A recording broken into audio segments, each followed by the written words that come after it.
Assalomu alaykum hurmatli tinglovchilar. Maishiy texnika va uyali aloqa vositalarini ta'mirlash kasbi bo'yicha elektr go'sht qiymalagichlarning amaliy mashg'ulotini, texnik xizmat ko'rsatish va ta'mirlash jarayonlarini ko'rib chiqamiz. Hurmatli tinglovchilar, bugungi amaliy mashg'ulotimizda reversli elektr go'sht qiymalagichlar. Elektr go'sht qiymalagichlarni ta'mirlash jarayonini olib borish uchun birinchi navbatda uni qismlarga ajratish va buzuqlik nuqsonlarini qidirib topishdan iborat bo'ladi. Buning uchun birinchi navbatda qismlarga ajratamiz.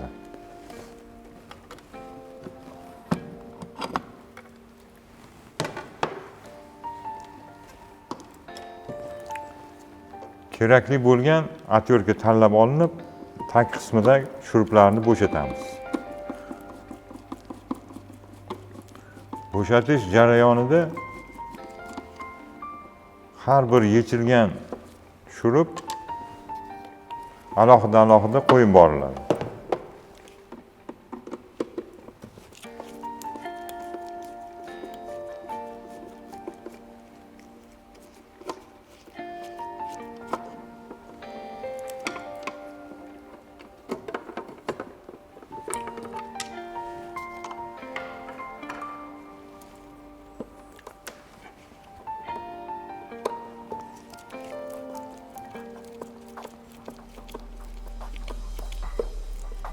Tarmoq qismining mahkamlanadigan qismi, mexanizm va elektr dvigatelda mahkamlangan shuruplari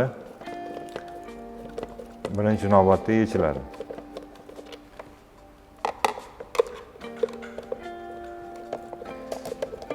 Yechish jarayonida mehnat muhofazasi va texnika xavfsizlik qoidalariga amal qilgan holda ish olib boriladi.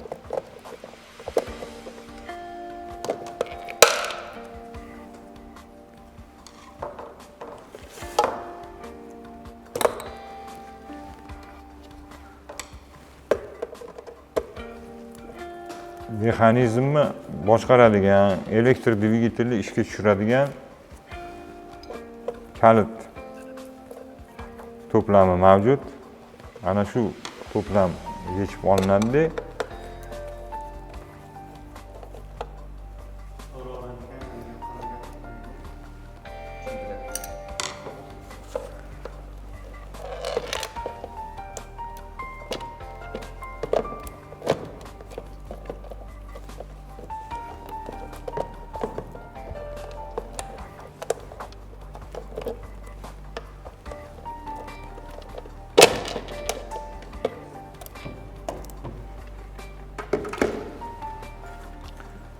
Mana mexanizm elektr go'sht qiymalagichi asosiy qismini ajratib oldik.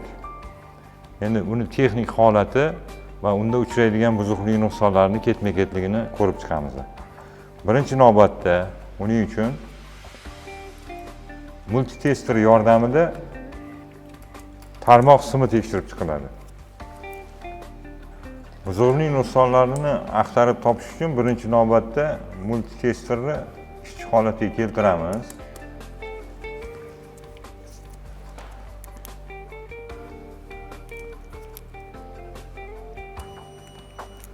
Tarmoq qismini tekshiramiz. Tarmoq qismini tekshirish jarayonida vilkani bitta uch qismi bilan terminalga yetib borish jarayonidagi zanjir tekshiriladi. Multitesterda qarshiligi ko'rsatmasa yo signal generatori signal bermasa, unda sim uzilgan bo'ladi. Unda buzuqlik nuqsonini almashtirish yo'li bilan bartaraf etiladi. Tarmoq qismini tekshirib bo'lingandan keyin asosiy qismi elektr dvigatel hisoblanadi. Elektr dvigatelni vaziyatlar kaliti boshqariladi. Vaziyatlar kaliti elektr dvigatelni chapga yoki bo'lmasam o'ngga aylantirib berish va tarmoq kuchlanishini qo'shish, ajratish vazifasi yuklatilgan bo'ladi. Bu jarayonda elektr dvigatel asosan mexanizmni boshqaradi. Mexanizm esa yuklash masalliq yuklash moslamasini qo'shadi. Vaziyatlar kaliti qo'shgan vaqtimizda elektr dvigatelni qaysi vaziyatga qo'ygan bo'lsak, o'sha tomonga aylantiriladi. Elektr go'sht qiymalagichni buzuqlik nuqsonlari asosan vaziyatlar kaliti va elektr dvigatellarda hosil bo'ladi. Bu buzuqlik nuqsonlarini bartaraf etish jarayonida multitester yordamida elektr dvigatel cho'lg'amlari hamda vaziyatlar kalitining kontaktlari tekshirib o'tiladi.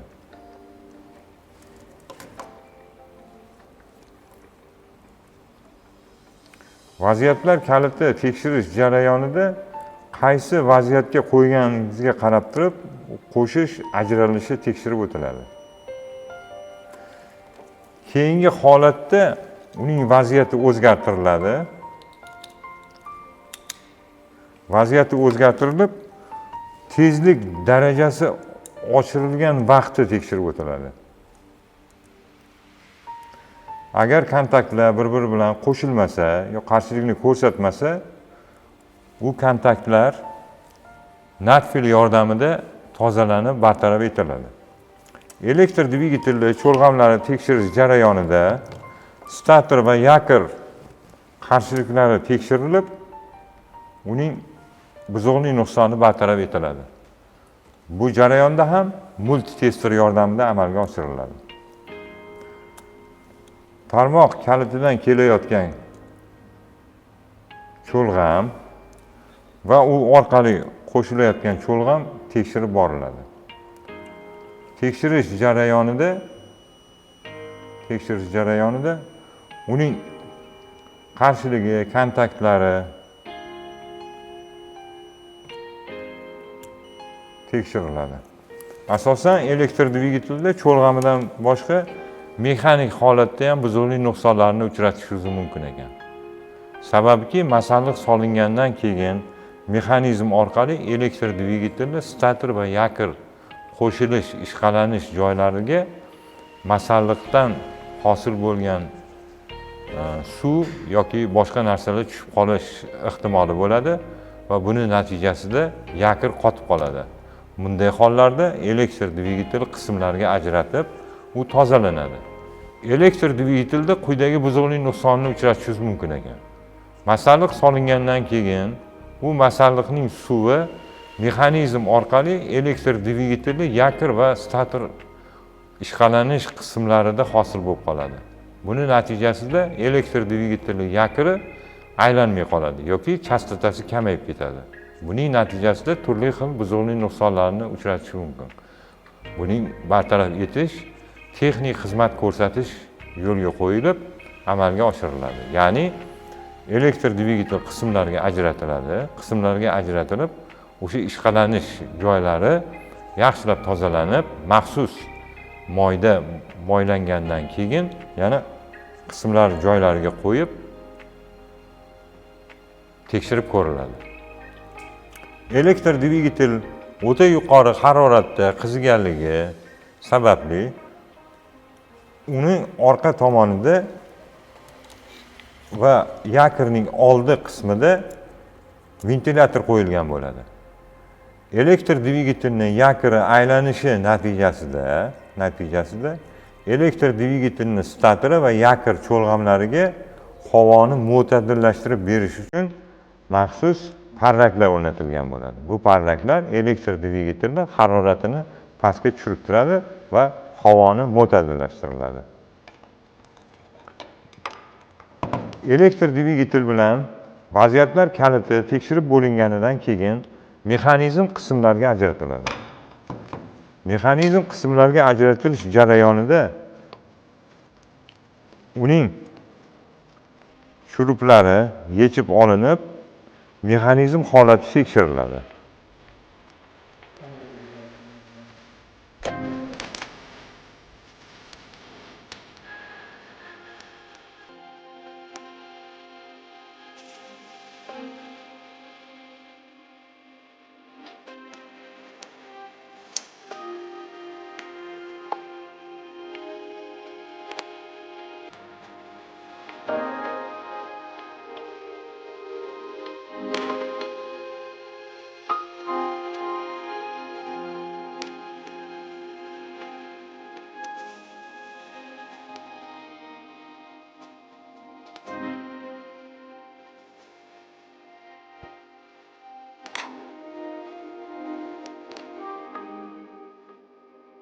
Mana mexanizmni yechib bo'ldik, shuruplarini. Endi uni qismlarga ajratamiz. Mana ko'rib turibsizlarki, bu yerda mexanizmda shestrenkalar to'plami joylashgan. Asosan elektr dvigatel yakr o'qi aylanish jarayonida mexanizmi shesternalarini aylantiradi. Bu aylantirish uchun elektr dvigatelni yakr o'qida chervyak rezba bo'ladi, ya'ni qiyshuv rezba. Bu qiyshuv rezba shesterna bilan birikadi. Shesterna bilan birikishi natijasida shesternalarni aylantiradi. Qolgan shestrenka aylanishi natijasida asosiy mexanizmda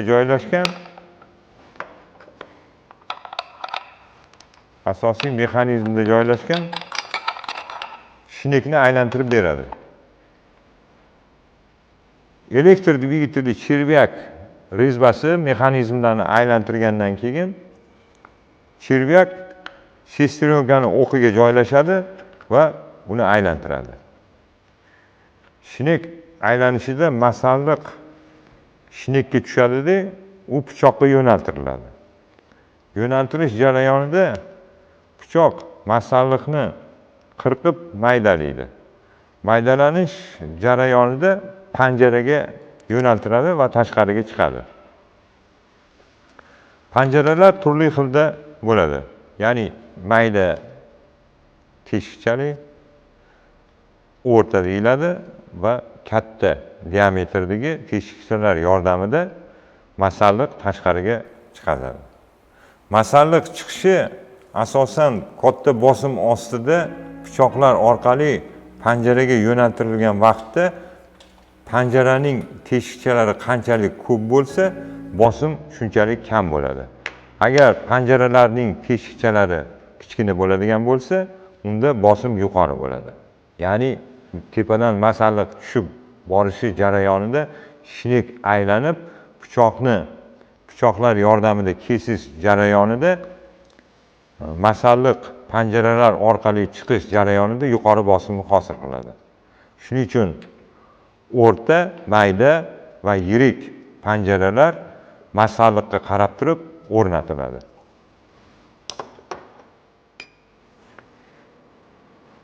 Elektr go'sht qiymalagichi tepa qismiga masalliq solingandan keyin shinek yordamida pichoqqa yo'naltiriladi. Va bu jarayonda ko'pgina holatda masalliq ichida go'sht chiqazayotgan paytda so'ngaklar bo'lsa, shesternalar sinib ketishadi. Yo dars ketadi, yo sinib ketish ehtimoli bo'ladi. Mana shu jarayonlar kamaytirish maqsadida vaziyatlar kalitida revers tizimi o'rnatilgan. Revers tizimi o'ng tomonga aylanib turgan shinekni revers tizimiga o'tkazib turib, chap tomonga aylantirib, ya'ni masalliqni orqaga qaytarib chiqarish imkoniyatiga ega. Ya'ni himoyalash tizimi deyiladi bu. Ya'ni mexanizmdagi shesternalarning tishlarini sindirib yubormaslik maqsadida revers tizimi o'rnatilgan. Shesternalarning holatini tekshirib o'tamiz. Ya'ni tishlari, uning moyi va tepadan masalliq chiqarish jarayonida suyuqliklar tushib, shesternalarning ravon ishlashini ta'minlab bera olmaydi. Shuning uchun elektr go'sht qiymalagichning mexanik qismlari tozalanib, boshqatdan moylanadi va uning shesterna holatlari tekshirib o'tiladi.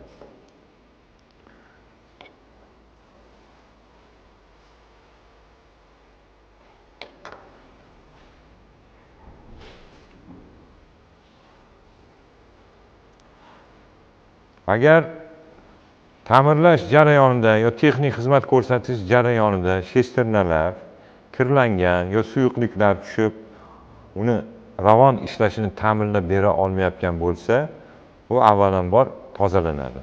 So'ngra yana qaytadan moylab, mexanizm o'zining qopqoqlariga joylashtiriladi. Buning uchun Shotka yordamida ularning tishlari tekshirib ko'riladi. Mexanizmda turgan ortiqcha moylar, solidorlar va sirqib tushgan suyuqliklar chiqazib yuboriladi. Agar ta'mirlash jarayonida qopqoqdan sirqib juda ham ko'p pomidor, bolg'ar qalampirlari, suyuqliklar mexanizm ichki tizimiga tushgan bo'lsa, 60 gradus haroratdagi issiq suv bilan yuvib, uni quritib, ana undan keyin moylash jarayonlari amalga oshiriladi.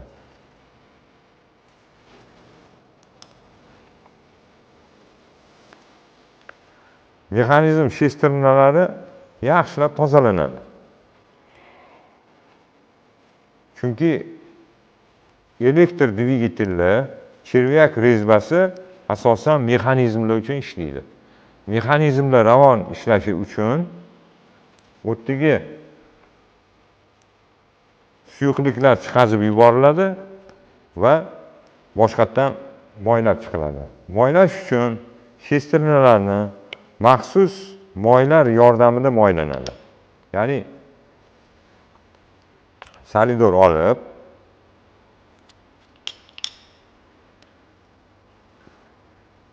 shesternaning tishlariga surtib chiqiladi.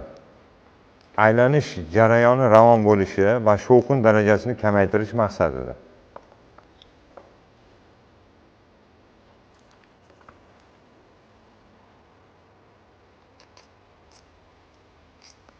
Bu ishlarni amalga oshirish uchun har bir shesternaning tishlari va uning holati tekshirib o'tiladi.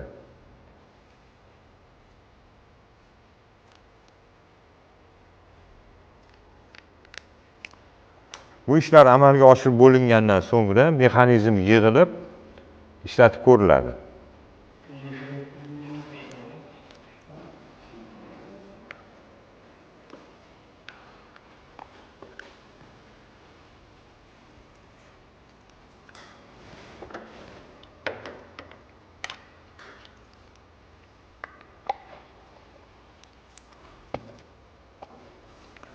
Qismlarga ajratilgan mexanizm qaytadan yig'iladi.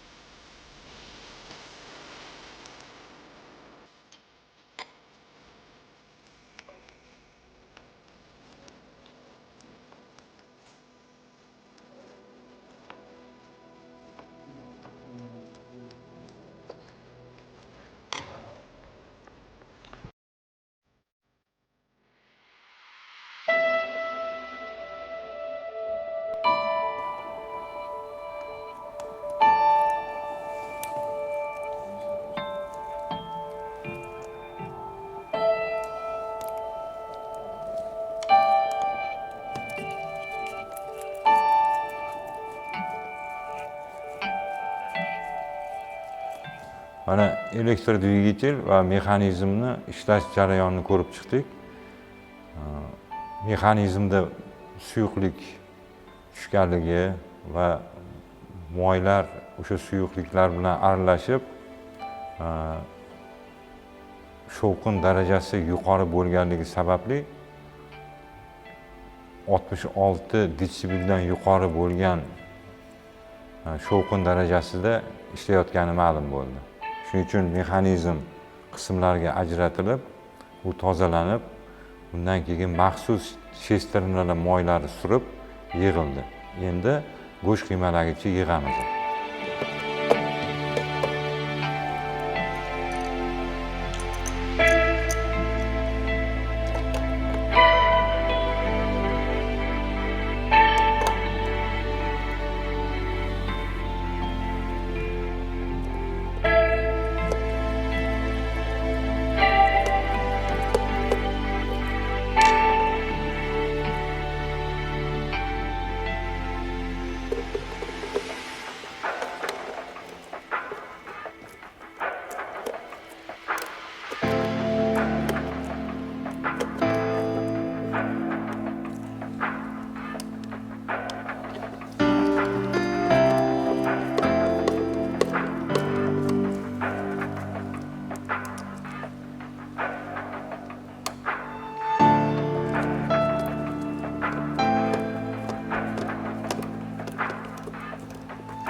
Hurmatli tinglovchilar, mana elektr go'sht qiymalagichni yig'dik.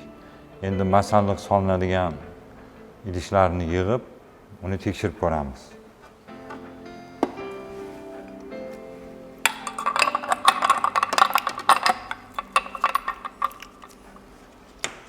Solmoqchi bo'lgan masallig'imizga qarab turib panjara tanlab olinadi.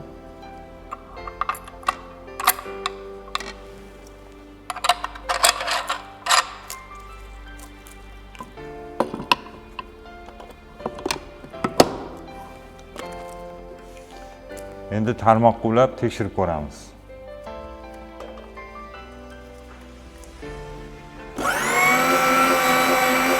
Bu bitta holati. Ikkinchi holati tezlashtirilgan. Endi revers tizimini tekshirib ko'ramiz. Mana natija ko'rinib turibdiki, pichoq aylanish jarayonida revers tizimida o'ng tomonga aylanyapti. Ish faoliyatida bitta tezlikda aylanyapti chap tomonga. Keyin eng katta tezlikda aylantirish jarayonlari tekshirib o'tiladi. Hurmatli tinglovchilar, mana bugungi dars amaliy mashg'ulotimiz o'z yakuniga yetdi. Elektr go'sht qiymalagich uzoq muddat ishlashi uchun unga texnik xizmat ko'rsatish, ta'mirlash jarayonlari amalga oshirildi. Men o'ylaymanki, bu bugungi dars mavzuyimizda sizlarga foydali bo'ldi deb.